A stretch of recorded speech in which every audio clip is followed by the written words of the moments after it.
प्याज में नुकसान तो है, लेकिन इतना बड़ा नुकसान नहीं है कि जिससे प्याज में कोई बहुत बड़ी तेजी की आशा की जा सकती है। लेकिन जो हमारे पास दूसरे राज्यों का स्टॉक होता था, वो लगभग इन दिनों में खत्म हो जाता था। लेकिन अभी स्थिति है कि अन्य राज्यों का माल हमारे पास काफी स्टॉक में है। से इस बार भाव सामान्य रहेंगे। किसान अपने खर्चों पर नियंत्रण रखें, वक्त पड़ने पर एक दूसरे के साथ खड़े रहें। नमस्कार, अलवर 24 न्यूज में आप सभी का स्वागत है। इस वक्त मेरे साथ में है अलवर के सबसे बड़े प्याज के व्यापारी। नाम से आप सभी भली भांति जानते हैं और जब प्याज का सीजन होता है तो अमूमन किसानों से वार्तालाप करते हुए हम आपको जरूर देखते हैं। सर, सबसे पहले अलवर 24 न्यूज में आपका स्वागत है। बहुत बहुत आभार। आपने मेरे तक पहुंचकर किसान की आवाज, आम जन की आवाज सरकार तक कैसे पहुंचे, इस टीवी चैनल के माध्यम से आप किसान की आवाज उठाते हो, उसके लिए आपका बहुत बहुत धन्यवाद। नाम है अभय सैनी, लेकिन पूरे अलवर ही नहीं, पूरे राजस्थान में या पप्पू प्रधान के नाम से बखूबी जानते हैं, सम्मान भी। एक अनूठी शैली के लिए जानकार हैं। एक जो किसानों से जब वार्तालाप करते हैं तो किसानों के दिलों को जीतने का काम पप्पू प्रधान जी के द्वारा किया जाता है। प्याज की आवक अब लगभग शुरू हो चुकी है। पिछले बार देखा जाए तो प्याज के भाव में बड़ी उठापटक रही। शुरुआती समय में किसानों को जहां प्याज के दाम अच्छे मिले, लेकिन बीच में कहीं न कहीं किसानों को एक नुकसान भी झेलना पड़ा। क्या लगता है इस बार? इस बार और साल के मुकाबले सामान्य भाव रहने की स्थिति है। अन्य सालों में जो हमारे पास दूसरे राज्यों का स्टॉक होता था, वो लगभग इन दिनों में खत्म हो जाता था। लेकिन अभी स्थिति है कि अन्य राज्यों का माल हमारे पास काफ़ी स्टॉक में है देश में, और उसकी वजह से बहुत ज़्यादा तेजी के आसार नहीं है। सामान्य भाव रहने की उम्मीद नज़र आती है। उसका मुख्य कारण ये है कि अभी स्टॉक बैलेंस है। आपके हिसाब से चूंकि लगभग पूरे ज़िले में जो एक फसल की जो पैदावार जो लगाई गई है, अमूमन आपको उसका रिकॉर्ड या उसका आंकड़ा मिल जाता है। क्या लगता है पिछले साल या इस साल में कितना ज़्यादा या कम इस बार प्याज लगाई गई है? तो ये सब चीज़ें राज्य सरकार का कृषि विभाग बताना ज़्यादा उनके पास प्रमाणित है, लेकिन हमारे पास भी आंकड़े आ ही जाते हैं, किसानों से चर्चा होती है। और साल के मुकाबले इस बार अलवर में जो प्याज है वो लगभग 10 से 15% ज़्यादा लगी है। लेकिन जितनी ज़्यादा लगी थी उतनी ही प्याज जो है वो इस बार मौसम बरसात की वजह से खराब हो गई। शुरुआती प्याज में खराब की शिकायतें, दागीपन का शिकायतें बाजार में आज भी 5 साढ़े 500 कट्टे थे। बाजार जो है वो आज 5 रुपए से लेके और लगभग 12.5-13 रुपए किलो तक बिकी, जो एक सामान्य भाव से भी काफी नीचे है। वैसे तो सभी राज्यों में भावांतर मूल्य दिया जाता है, राजस्थान में ऐसी कोई परिपाटी नहीं है। उसके भी कई कारण है, क्योंकि हमारे यहाँ किसानों के जो संगठन है, जो किसान हित में काम करते हैं, वो इस तरह से सक्रिय नहीं है कि वो मंडी या मंडी से संबंधित विभाग से चर्चा उनकी होती रहे तो उसका किसानों को लाभ मिल सकता है।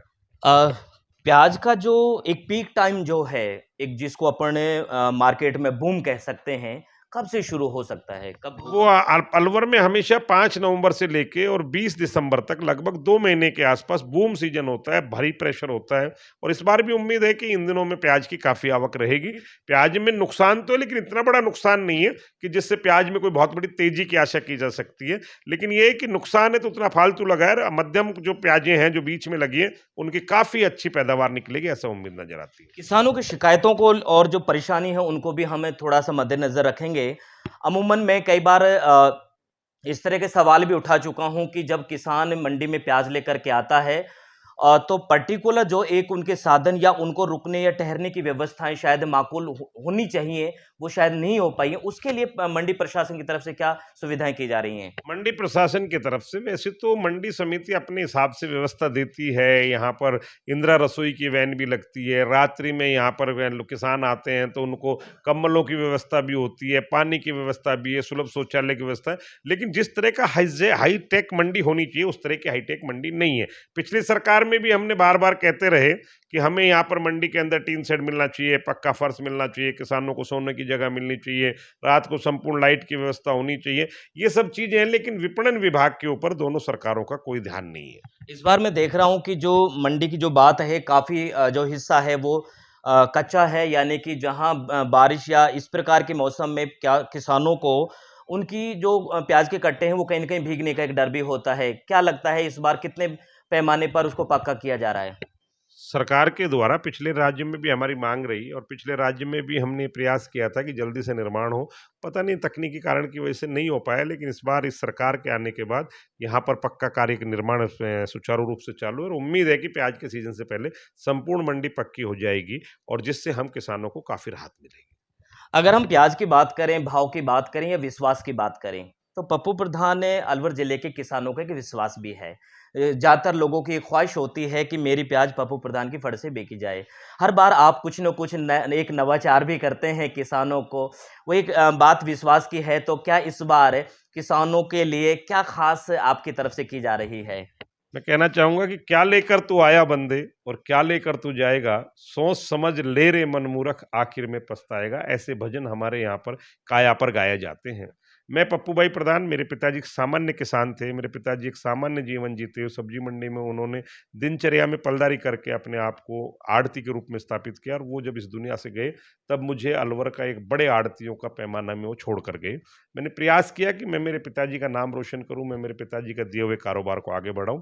उसमें एक बड़ा योगदान रहा है यहाँ के किसानों का। मेरे पिताजी के किसानों से बड़े अच्छे संबंध थे। मेरे पिताजी के जो साथी थे, जो आज भी कुछ लोग मेरे पास मंडी में आते हैं, उन लोगों ने मेरे पिताजी के टाइम पे ही मेरा व्यापार में बहुत बड़ा सहयोग किया। यहाँ मंडी के अंदर जो आज ये प्याज की बड़ी मंडी बनी है, सही है कि हम सब लोगों ने, आड़तियों ने मेहनत की, सही है कि बाहर का व्यापारी आता है, लेकिन असल इसका अगर कोई भागीदार है तो असल भागीदार है इसका वो किसान, जिस किसान ने हम पर भरोसा किया। मैं पप्पू भाई प्रधान जो पलदार का आज बेटा था, मैं पूरे राजस्थान फल सब्जी आलू थोक व्यापार महासंघ का नेतृत्व करता हूँ। ये किसान की देन है। मेरे पास एक 8x10 की दुकान है जिसमें 18 लोग बैठ नहीं सकते, लेकिन वो किसान जो मेरे पास आता है उनसे सेठ जी कहकर बोलता है। आप देखिए मुझे कितना आदर देता है, जिसका मैं केवल नौकर हूं। उसका माल आएगा, बिकेगा तो मुझे कमीशन मिलेगा, कमीशन मिलेगा तो मेरे घर के चूल्हा जलेगा, लेकिन वो व्यक्ति मुझे कितना सम्मान देता है। उस व्यक्ति के दुख और सुख में पप्पू प्रधान सदैव खड़ा रहने की मंशा रखता है, खड़ा रहता है और ये भरोसा देता हूं कि भविष्य में अगर किसान के ऊपर किसी तरह कोई विपदा आएगी तो पप्पू प्रधान सदैव खड़ा मिलेगा। एक आखिरी सवाल है कि किसानों को के लिए क्या सुझाव देना चाहेंगे प्याज़ों को लाने के लिए, कि प्याज की जो भराई है उसको लेकर के संक्षिप्त में क्या सुझाव देना चाहेंगे? ये अलवर का वो क्षेत्र है जिसे मेवात का क्षेत्र कहते हैं और ये मेवात का क्षेत्र, असल में मेवात शब्द को जब लगाते हैं तो लोग ये मानते हैं कि मुस्लिम एरिया है, लेकिन मेवात ऐसा नहीं है। मैं जिस जाति में जन्मा हूं, मेरी जाति माड़ी जाति है। मेरे यहाँ भी मेवाती माड़ी और जयपुरिया माड़ी दो तरह के यहाँ पर हमारे यहाँ पाल है। इसी तरह से हमारे यहाँ पर ये वो अंचल है जिस अंचल में ना हिंदू, ना मुसलमान, ना सिख, ना ईसाई किसी तरह से कोई परहेज नहीं करता है। और नहीं तो आप ग्रामीण परिप्रेक्ष्य में हो, इस क्षेत्र में आप रहते हो, हिंदू के घर में जब शादी होता है तो आपने कभी देखा होगा कि मुसलमान भी परोसगारी करता है। मुसलमान के घर में होता है तो हमारे जो कोठार का मालिक होता है वो हिंदू भी होता है।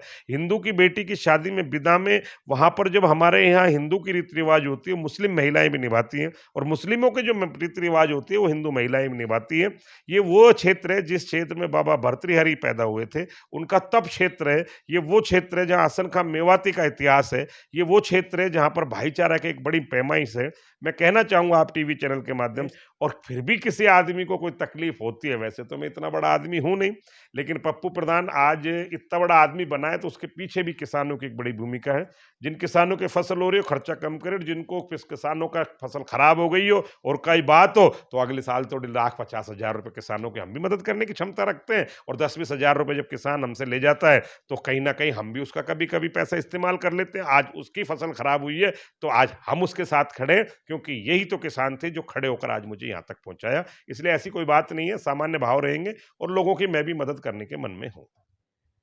खेती किसानी को लेकर के बड़े संजीदा हैं और किसानों की आवाज बनकर के न सिर्फ मंडी की बात करूं, अमूमन मंचों पर भी ये किसानों के हिमायती बनकर के उनकी आवाज को बुलंद करने का काम करते हैं। और आज हमारे साथ आपने वक्त दिया, उसके लिए बहुत बहुत शुक्रिया। बने रहे अलवर 24 न्यूज के साथ। मैं आपका साथी कवि सदरा।